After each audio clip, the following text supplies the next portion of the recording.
जा जाए पूर्वैया सैया से हम रखिया। इस गाने पे नमस्कार प्रणाम दोस्तों, हम बानी मोहन राठौर।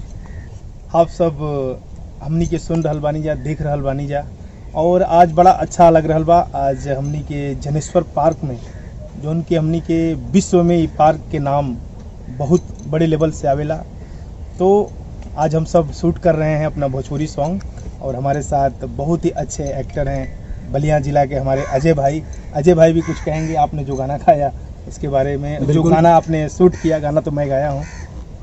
बिल्कुल। सबसे पहले तो नमस्कार और बहुत बहुत धन्यवाद कि मतलब मोहन भैया ने इतना बढ़िया मौका दिया ताकि हम लोग भोजपुरी को मतलब और निखार सकें। इतना अच्छा गाना, पारंपरिक गाना, फोक गाना, जो कि आप लोगों को सुनने में बहुत अच्छा लगेगा। और एक रिक्वेस्ट है कि आप लोग इसको खूब शेयर करें और इस गाने का आनंद लें।